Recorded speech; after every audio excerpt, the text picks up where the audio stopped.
வணக்கம். நான் உங்கள் மாது பாலாஜி பேசுகிறேன். ஒரு சின்ன சமாச்சாரம் உங்களோட ஷேர் பண்ணிக்கிறேன் இன்றைக்கி. அதாவது ஒய்ஜி மகேந்திரனோட யுனைடெட் அமெச்சூர் ஆர்டிஸ்ட் அந்த ட்ரூப்புக்காக கிரேசி மோகன் நாடகம் இதெல்லாம் எப்படி இருக்கும் அப்படின்னு ஒரு 25-30 வருஷத்துக்கு முன்னாடி இருக்கும்னு நினைக்கிறேன். அப்போது ஒரு ஐடியா வந்தது. தென் மகேந்திரன் அண்ட் ஒய்ஜிபி அவர்கள் மோகனுக்கு ஃபோன் பண்ணி நீங்கள் ஒரு சப்ஜெக்ட் எழுதி கொடுங்களேன் எங்களுக்கு யுஏஏக்கு அப்படின்னு சொன்னாங்க. அப்போது பாக்யராஜ் வந்து ஒரு ஒன்லைனர் சொன்னார். ஒரு சின்ன சப்ஜெக்ட் ஒன்று சொன்னார். அந்த சப்ஜெக்டை பண்ணலாம் அப்படின்னு பிளான் பண்ணி டெஸ்ட் மேட்ச் அப்படின்னு அதுக்கு டைட்டில் வச்சு கிரேசி மோகன் டைலாக் எழுத ஆரம்பித்தார். மோகனோட பாணி ஆஃப் ரைட்டிங் எப்படின்னா, ஒரு ஆகஸ்ட் மாதம் 1ஆம் தேதி எழுத ஆரம்பிக்கிறான்னா அக்டோபரில் ரிலீஸ் அப்படின்னா ரிலீஸுக்கு முந்தின நாள் வரைக்கும் he will write the drama. அது அவரோட பாணி. அதாவது மஞ்ச் பண்ணி முந்தின நாள் கிளைமேக்ஸ் இன்வேரியபிளி ப்ரீவியஸ் டே தான் வரும். அது எங்களுக்கு அது பழக்கமாகிடுது. நாங்கள் ஒரு 40-45 வருஷமாக எங்களுக்கு அது பழக்கமாகிடுது. பட் மகேந்திரன் சாருக்கு அது ரொம்ப நியூ. ஸோ அவர் என்ன கேட்டார்னா, எனக்கு 2 months டைம் வேணும், ஸ்கிரிப்ட் கையில் வந்து 2 மாதம் டைம் வேணும் for me to rehearse practice and மேடை ஏற்றுறதுக்கு. மோகன் எழுத ஆரம்பித்தான். அது என்ன ஆயிடுச்சுன்னா, மோகன் அந்த ஸ்லோ ரைட்டிங் வந்து அவங்களால வந்து அட்ஜஸ்ட் பண்ணிக்க முடியல. இன்ஃபேக்ட் ஒரு நாளைக்கு நாங்கள் மியூசிக் நாடகம் நடக்கும்போது ஒய்ஜிபி வந்து கதை வெடிச்சு, என்னப்பா அது இன்னும் ஸ்கிரிப்ட் கொடுக்கல நீ, எனக்கு வந்து லூஸ் மோஷன்லாம் வர ஆரம்பிச்சுருத்தோ, நீ இந்த மாதிரி என்ன டென்ஷன் ஆகிறியே, நான் இந்த மாதிரி டென்ஷன் ஆனதே கிடையாது ட்ரூப்பில் அப்படின்லாம் சொன்னார்.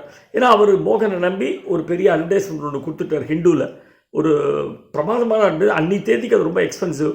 எவ்வளோ செலவிச்சுன்னா அட்வர்டைஸ்மெண்ட் கொடுத்துருக்கேன் பார்த்தியா, பூஜை போட்டுட்டேன் உன்னை நம்பி, நீ இந்த மாதிரி டிலே பண்ணிட்டேன். சார் இல்லை சார், எனக்கு ப்ராக்டிஸ் இந்த மாதிரி முந்தின நாள் வரைக்கும் நான் எழுதிடுவேன். ஐயோ என்னால் அதெல்லாம் முடியாது, நீ எனக்கு எழுதி கொடுத்துருவோம் அப்படின்னார். அவர் எப்படியோ சமாளித்து நாங்கள் வீட்டுக்கு அனுப்பிச்சிட்டோம். பட் அன்றைக்கி ராத்திரி நான் ரியலைஸ் பண்ணேன், இது கண்டினியூ ஆச்சுன்னா டெஃபினட்டாக நம்ம ரிலேஷன்ஷிப்பில் பாதிப்பு வரும், நமக்கும் யூஏக்கும் உள்ள ரிலேஷன்ஷிப்பில் பாதிப்பு வரும். And Mahendran was very nice to us. ரொம்ப நல்லா எங்களோட மூவ் பண்ணிட்டு இருக்கார். அவரோட போய் மனஸ்தாபம் வரக்கூடாது அப்படின்னு நான் பிளான் பண்ணி என்ன பண்ணேன்னா, மோகன்கிட்ட கேட்டேன். மோகன் சார், இல்லைடா நான் ப்ரீவியஸ் டே வரைக்கும் நான் எழுதுவேன், நான் மன்ச் பண்ணி தான் நான் எழுதுவேன், I want to give the best script to யுஏஏ அப்படின்னா. ஸோ இது நடக்காதுன்னு தெரிஞ்செடுத்து நான் நேராக மகேந்திரன் அவர்களை வந்து ஒரு ஷூட்டிங் ஸ்பாட்டில் போய் சந்தித்தேன். போய் பார்த்துட்டு, சார் இதுதான் ப்ராப்ளம், அதாவது மோகன் வந்து முந்தின நாள் வரைக்கும் எழுதுவான், பட் உங்களுக்கு 2 மாதம் முன்னாடி ஸ்கிரிப்ட் வேணும், அது நடக்காதுன்னு இப்போ தோன்றுறது. ஏன்னா அவனுக்கு இருக்கிற சினிமா கமிட்மெண்ட்டு ப்ளஸ் ட்ராமா எல்லாம் வச்சுட்டு இதுதான் பாசிபிள் அப்படின்னு. அப்போ அவர் என்ன சொன்னார், டோன்ட் வரி, அதெல்லாம் ஒன்றும் நடக்க இல்லை சார், எனக்கு ஒய்ஜிபி அவர்களோட பேசுகிறதுக்கு பயமாக இருக்குது, அவர் கோச்சுட்டு போகிறாரு என்ன, பிகாஸ் நாங்கள் வளர்ந்து வர ட்ரூப் அப்போ அப்படின்னு. அதுக்காக சார் அதெல்லாம் ஒன்று பாதர் பண்ணிக்காம நான் சொல்கிறேன், தைரியமாக போய்ட்டு வா, என்றைக்கு மோகன் ஸ்கிரிப்டை கம்ப்ளீட் பண்ணுறாரோ அன்னிலேருந்து எனக்கு 2 மாதம் கூட ஐ வில் டூ இட் அப்படின்ட்டு அவர் ரொம்ப ஈஸியாக அதை க்ளோஸ் பண்ணி விட்டார் அந்த டாப்பிக்கை. நானும் நிம்மதியாக வீட்டுக்கு வந்துட்டேன். மோகன்ட்ட வந்து, மோகன் நீ விட்டு இப்போ எழுத வேண்டாம், அதுக்கப்புறம் நீ எப்போ எழுதி முடிக்கிறியோ அதுக்கப்புறம் நம்ம அவருக்கு கொடுத்துக்கலாம் அப்படின்ட்டு. அது அப்படியே நின்று போச்சு. ஸோ மோகன் யுஏக்கு எழுதலை. ரொம்ப வருஷத்துக்கு அப்புறம் மோகன் இறந்து போனதுக்கப்புறம் ஒரு நாளைக்கு 2nd டேவோ 3rd டேவோ அங்கேருந்து ஃபோன் பண்ணார் மகேந்திரா. ஃபோன் பண்ணி ரொம்ப வருத்தப்பட்டு பேசுகிறார். நம்மப்பா பெரிய ஹியூமரிஸ்ட்டை நம்ம எழுந்துட்டோம் அப்படின்னு பேசியிருந்தார். அப்போ அவர் சொன்னார், எனக்கு ஒரே ஒரு வருத்தம் தான், யுஏக்கு ஒரு ட்ராமா பண்ணலையே நான் மோகன் எழுதி, அப்படிங்கிறது தான் எனக்கு வருத்தம் அப்படின்னு சொல்லியிருந்தார். நானும் ஆமாம் சார் என்ன பண்ணுறது அப்படின்னு. அப்போ அவர் கேட்டார், ஏதாவது சப்ஜெக்ட் இருந்தால் சொல்ல, நம்ம வந்து மோகன் சப்ஜெக்ட் தான், நான் வேறு யாராவது ரைட்டர் விட்டு எழுத சொல்லி நான் அதை பண்ணிக்கிறேன் அப்படின்னார். சரின்னு சொல்லிட்டு நான் என்ன பண்ணேன், மோகனோட கம்ப்யூட்டரில் பார்த்து ஒரு 2 சப்ஜெக்ட் இருந்து அது 2த்தில் முதல்து சொன்னேன். அவருக்கு அவ்வளோவா இம்ப்ரெஸ் ஆகல, அது கொஞ்சம் சீரியஸாக இருக்கு, ரொம்ப அந்த என்ன சொல்கிறது, ஒரு அந்த அதாவது ஒரு டெக்னிக்கலி சவுண்டாகவும் இருக்குது, அது மேடையில் பண்ணுறதுக்கு கொஞ்சம் அவ்வளோ கஷ்டமாக இருக்கும், அதனால் நீ வேறு தானே சப்ஜெக்ட் இருக்கா பாரு அப்படின்னார். Then I told him one story. அதாவது அது நடக்கிறதுக்கு மோகன் இறந்து போகிறதுக்கு ஒரு 3 மாதம் முன்னாடி ஒரு பாப்புலர் சிங்கரை மோகன் போய் சந்தித்தான், கர்நாடிக் மியூசிஷியனை. அவருக்கு அல்சைமர்ஸ் வந்தது. அப்போ உள்ளே போய் அவரோட ஒரு 1 hour பேசியிருந்தோம். அவரோட காமன் மேன் ஒருத்தர் கூட அசிஸ்டண்ட் ஒருத்தர் இருந்தார். அவரை வச்சுட்டு நாங்கள் அந்த சங்கீத வித்வானை போய் பார்த்தோம். வெளில வந்தோன்னே மோகன் சொன்னால், அப்பா எப்பேற்பட்ட சங்கீத வித்வான், எவ்வளோ பாப்புலர், ரசிகர்கள் எவ்வளோ, சமாஸ் எவ்வளோ அவர் பின்னாடி இருந்தாங்க, அவருக்கு அல்சைமர்ஸ்னால் பார்க்குறதுக்கே கன்றாவியாக இருக்குது அப்படின்னு சொல்லிட்டு ஹீ செட் ஒன் சப்ஜெக்ட். காரில் வரும்போது எனக்கு சொல்லிட்டு வந்தான், யோசிச்சு பாரு இந்த மாதிரி ஒரு சப்ஜெக்ட் பண்ணால் எப்படி இருக்கும்.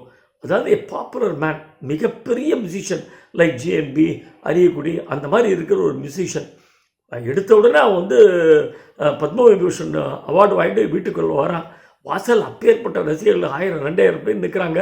சபாஸ்காரங்களாம் க்யூ கட்டி நிற்கிறாங்க. எனக்கு டேட் வேணும், உனக்கு டேட் வேணும் அப்படின்னு சொந்தக்காரங்க அவன் எல்லாம் இருக்காங்க. பட் யாரையும் லட்சியம் பண்ணாமல் மகா கர்வத்தோட அந்த கார்லேருந்து இறங்கி வீட்டுக்குள்ளே போகிற மாலை மரியாதை எல்லாம் வருது. அவருக்கு ஒரு ஃபேமிலி, ஒரு பையன், ஒரு பொண்ணு, அவங்க 2 பேர் படிப்பை முடிச்சுட்டு அடுத்தது என்ன பண்ண போகிறதுன்னு ரெடியாக இருக்காங்க. ஒய்ஃபு பாக்யம் அப்படின்னு அவர் ரொம்ப ஹஸ்பண்டுக்கு இணக்கமாக இருக்கிற ஒரு கேரக்டர். ரொம்ப சாஸ்திரோத்தமாக, ரொம்ப ஹஸ்பண்டுக்கு, ஏன்னா இவனோட ஈகோக்கு இவனோட கோபத்துக்கும் ஈடு கொடுத்து இருக்காவோ அந்த மாதிரி ஒரு கேரக்டராவோ. இந்த மாதிரி ஒரு பேக்ரவுண்டு. இவனுக்கு பயங்கரமான கர்வம். இதை வித்யா கர்வம்னு கூட சொல்ல முடியாது. அதை மீறி ஒரு கர்வம், அதையும் தாண்டி ஒரு கர்வம் வித்யா கர்வத்தை விட. அப்படிப்பட்ட ஒரு கர்வம் உள்ள ஒரு மனுஷன். அவனுக்கு ஒரு 45 வயசு 47 வயசில் சடனாக சின்ன சின்ன விஷயங்கள்லாம் மறக்கிறான். கண்ணாடி போட்டுக்காமல் கச்சேரிக்கு போகிறான். கையில் தம்புரா எடுத்துக்காமல் கச்சேரிக்கு, இந்த மாதிரிலாம் வருது. அப்போது ஹீ கன்சல்ட் இஸ் டாக்டர். அவரோட ஃபேமிலி டாக்டர் ஒருத்தர் ரெகுலராக வீட்டுக்கு வந்துட்டு போயிருக்கார். லைக் வியட்நாம் மோஸ்ட்டில் ஒரு பாதிரியார் வீட்டுக்கு வந்துட்டு போவார். அந்த மாதிரி அவர் வந்துட்டு போகிறார். அவரை கேட்க, அதெல்லாம் ஒன்றும் இல்லைப்பா, சின்ன ஸ்லைட் ஞாபகம் இருக்கும், அதெல்லாம் ஒன்றும் இல்லை, அட்ஜஸ்ட் ஆகிடும், கவலைப்படாத, ஹெல்த்தியாக சாப்பிடு, நல்லா ஆரோக்கியமாக இரு, வாக்கிங் போ, எல்லாம் சொல்லிவிட்டு அவர் போயிடுறார். So he continuous. சடன்லி ஒரு நாளைக்கு ஏதாவது கச்சேரி நடக்கும்போது ஒரு குழந்தை, இது வந்து அந்த பாப்புலர் சிங்கர் நான் சொன்னேன் இல்லையா, மோகன் போய் சந்திச்சாங்க, அந்த சிங்கர் வீட்டில் நடந்தது. அந்த சிங்கர் பாடும்போது ஒரு சின்ன குழந்தை, அவங்கள்ட்ட கற்றுக்கிற ஒரு சின்ன குழந்தை நேராக ஓடி போய் அவங்க வீட்டில் இருக்கிற ஒரு தட்டை கூப்பிட்டு, என்னது அவங்களுக்கு வந்து ஸ்ருதி போகிறது, இந்த மாதிரி ஆகவே ஆகாத, அவங்களுக்கு எப்பேற்பட்ட சிங்கர் அவர் அப்படின்னு ஒரு 8 வயசு குழந்தை சொல்லியிருக்கு. அப்போ தான் அவங்க கண்டுபிடிச்சிருக்காங்க அந்த சிங்கருக்கு அல்சைமர்ஸ் இருக்குன்னு. அந்த மாதிரி ஒரு பெரிய கச்சேரி, மியூசிக் அகாடமி மாதிரி ஒரு இடத்துல நடக்கும்போது ஒரு குழந்தை ஓடி போய் மேடையில் அந்த மிருதங்க வித்வான்ட்டு சொல்கிறது, அவருக்கு வந்து ஸ்ருதி தப்புறது, அந்த மாதிரி இருக்கக்கூடாது, எவ்வளோ பெரிய வித்வான் அவர் அப்படின்ட்டு. ஐயோ அப்படின்னு அவர் ஃபீல் பண்ணுறார். பார்த்தா அவர் அப்புறம் தான் அவரும் ரியலைஸ் பண்ணுறார், ஆமாம் ஸ்ருதி தப்புறது அவருக்கு அப்படின்ட்டு. என்னன்னு டாக்டர்கிட்ட போய் பார்க்கும்போது தெரியறது அவருக்கு அல்சைமர் ஸ்டார்ட் ஆகிருக்கு அப்படின்னு. அதாவது மிகப்பெரிய பாப்புலர் மேன், கர்வம் ஜாஸ்தி, எல்லாரோட நான் வசதின்னு நினச்சிட்டு இருக்கிற ஒரு ஆள், அவனுக்கு இந்த அல்சைமர்ஸ் வந்தோன்னா ஸ்லோலி ஹிஸ் டவுன்ஃபால் ஸ்டார்ட்ஸ். அவனை சார்ந்து இருந்தவங்க எல்லாரும் அவரை விட்டுட்டு கொஞ்சம் கொஞ்சமாக வெளியில் போகிறாங்க. பையன் போகிறான், பொண்ணு போகிறான், கூட ஒரு சிஷ்யன். அந்த சிஷ்யன் வந்து பரிபூர்ணமாக கற்றுண்டு வெளில போய் பாட மாட்டேன், நான் அண்ணாவோட தான் இருப்பேன் அப்படின்னு பிடிவாதமாக இருக்கிறான். அவன் அமெரிக்காவில் ஒரு சான்ஸ் வந்த உடனே யூனிவர்சிட்டியில் டக்குன்னு இவர் விட்டுட்டு அவன் கிளம்பி போயிடுறான். இனிமேல் இவரை நம்பிங்கிறதா பிரயோஜனம் இல்லை அப்படின்ட்டு சபாஸ் எல்லாம் ஒதுக்க ஆரம்பிச்சுடுறாங்க இவரோட இதை. Slowly his downfall starts. அப்படிப்பட்ட நிலைமையில் டாக்டர் ஒரு நாளைக்கு கூப்பிட்டு அவர் ஒய்ஃப்ட்ட சொல்கிறார், உங்களுக்கும் கொஞ்சம் ஹார்ட் ப்ராப்ளம் இருக்குது, பார்த்துக்கங்க, take care of your health அப்படிங்கிறார். ஸோ அந்த கிளைமேக்ஸ் எப்படி வச்சுருந்தான் மோகன் அப்படின்னா, இது ஒரு ஷார்ட் ஸ்டோரி மாதிரி எழுதியிருந்தான். அந்த ஒய்ஃப் யோசிக்கிறான், யாராலும் விரும்பப்படாத ஒரு ஆளாக என் புருஷன் ஆகிட்டார், நானும் போயிட்டேன்னா ஹார்ட் ப்ராப்ளம்னு, அவருக்குன்னு யார் இருக்காங்க, எப்படி அவர் தன்னோட லைஃப்பை லீட் பண்ணுவார், ஸோ என்ன பண்ணுறதுன்னு யோசிப்பான். ஒரு நாளைக்கு அவரை பாட சொல்லிவிட்டு ஊஞ்சலில் உட்காந்து, இவளும் பக்கத்தில் உட்காந்து கொஞ்சம் கொஞ்சமாக ஜாதிக்காய் அரைச்சி தானும் சாப்பிட்டு அவருக்கும் சாப்பிட வச்சு 2 பேரும் அப்படியே இறந்து போய் கீழே விழுந்துருவாங்க அந்த ஊஞ்சல். This is how he finish the story. இதை நான் சொன்னேன், அவருக்கு மகேந்திரனுக்கு ரொம்ப பிடிச்சது. பட் ஆனால் அவர் கிளைமேக்ஸ் படிக்கல. நோ, கருணை கொலையெல்லாம் பண்ணக்கூடாது, I will not accept that அப்படின்ட்டார். So we will find out some other option அப்படின்னு சொல்லிட்டு ஹீ செலக்டட் டைரக்டர் வெங்கட், கதாசிரியர் வெங்கட். அவர் சச் எ பிரில்லியன்ட் மேன். அவருக்கு ஒரு சின்ன பொறி கொடுத்தா போகிறோம், அவர் பிரமாதமாக அதை வந்து ஒரு ஸ்க்ரீன் பிளேயாக கொண்டு வந்துடுவார். நாங்கள் ஒரு 2 மணி நேரம் 3 மணி நேரம் டியூரிங் கொரோனா பீரியட், நான் ஒய்ஜி மகேந்திரன் அண்டு வெங்கட் ஒரு 3 மணி நேரம் வீடியோ காலில் பிளாவரியாக இந்த கதையை பற்றி டீட்டெயில்டாக அனலைஸ் பண்ணி, then Venkat came out with a brilliant screenplay. மேடை நாடகத்துக்கு இலக்கணமான ஒரு ஸ்க்ரீன் பிளே இந்த சாருகேசி படம். அந்த சாருகேசி அப்படி தான் உருவாச்சு. அந்த சாருகேசி வந்து யங்ஸ்டர்ஸ்லேருந்து பெரியவங்க வரைக்கும் எல்லாரையும் அட்ராக்ட் பண்ண ஒரு நாடகம். Because of brilliant performance by YG Mahendran. அந்த சாருகேசி இப்போ சினிமாவாக வந்திருக்கு. இன்றைக்கி 12ஆம் தேதி அன்றைக்கி அது ரிலீஸ் ஆகிருக்கு அந்த படம். ஐ டோன்ட் நோ அது எப்படி போகிறதுன்னு எனக்கு தெரியாது. How it is going to be received அதெல்லாம் பற்றி நான் பேச வரல. அந்த படம் நான் பார்த்துட்டேன், எனக்கு ரொம்ப பிடிச்சது. ஏன்னா எல்லாருமே நல்லா ஆக்ட் பண்ணியிருந்தாங்க. ஒய்ஜி மகேந்திரனாக இருக்கட்டும், சுகாசினியாக இருக்கட்டும், சத்யராஜாக இருக்கட்டும், எல்லாருமே பிரமாதமாக நடிச்சிருந்தாங்க படத்தில். ரொம்ப ஹோல்சமாக இருந்தது, நடிப்புக்கு இம்பார்ட்டன்ஸ் கொடுத்து அந்த படமாக இருந்தது. நடிகர்களை தவிர இதில் முக்கியமாக சொல்ல வேண்டியது சுரேஷ் கிருஷ்ணாவோட டைரக்ஷன். He's a master. அவரால் பாட்ஷாவும் எடுக்க முடியும், அவரால் ஆகாவும் எடுக்க முடியும், அவரால் சாருகேசியும் பண்ண முடியும். அப்பேற்பட்ட டைரக்டர், ரொம்ப டேஸ்ட் உள்ள ஒரு மனிதன். அவர் இந்த படத்தை எனக்கு தெரிஞ்சு ஏதோ 20 நாள்லையோ 25 நாள்லையோ இந்த படத்தை ஃபுல் படத்தை எடுத்திருக்காங்க. That is the greatness of Suresh Krishna. And ரொம்ப அழகாக இந்த படத்தை புரிஞ்சுட்டு பியூட்டிஃபுல்லாக அந்த ஃப்ரேம்ஸ் எல்லாம் அவ்வளோ அழகாக இருக்குது பார்க்குறதுக்கு. படத்தில் ரொம்ப அழகாக பண்ணியிருக்காரு. அண்ட் நிறைய ஸ்டே கொடுத்து நிறைய எடுத்திருக்காரு இந்த படத்தில். அண்டு இன்னும் 2 பேர் இதில் பிரமாதமாக ஸ்கோர் பண்ணிருக்காங்க. ஒன்று பா விஜய் டைலாக்ஸ் அண்ட் லிரிக்ஸு எல்லாமே பிரமாதமாக இருக்குது. டைலாக்ஸ் நிஜமாக இந்த படத்தில் நீங்கள் போய் பார்த்தீங்கன்னா ரொம்ப நாளைக்கு அப்புறம் ஒரு படத்தில் நல்ல டைலாக்கை, அதாவது அழகான வசனங்களை காதில் கேட்கலாம் நீங்கள். அவ்வளோ அழகாக எழுதியிருக்காரு பா விஜய். தென் தேவா அவர்கள்னா கானா பாடல் அப்படின்னு நம்மளாம் நினச்சிருந்தோம். பட் இதில் சாஸ்திரிய சங்கீதம், கர்நாடிக் மியூசிக்காக அவ்வளோ பியூட்டிஃபுல்லாக ஹேண்டில் பண்ணிருக்காரு. அதுவும் சங்கர் மகாதேவனோட குரல் அது கேட்கும்போது அவ்வளோ கிளாஸாக இருக்குது. அது ஒரு ஹோல்சமாக ஒரு ஃபிலிமாக இது அமைஞ்சிருக்குன்னு தான் நான் சொல்லுவேன். இப்போ சமீபத்தில் நிறைய படங்கள், டூரிஸ்ட் ஃபேமிலி, அதுக்கப்புறம் பிளாஸ்ட், இந்த மாதிரி நிறைய படங்கள்லாம் வருது. அந்த மாதிரி ஒரு நல்ல பொட்டன்ஷியல் உள்ள ஒரு சப்ஜெக்டு. ஸோ இது எனக்கு மனசில் கண்டிப்பாக எடுபடும் அப்படிங்கிற நம்பிக்கை எனக்கு இருக்குது.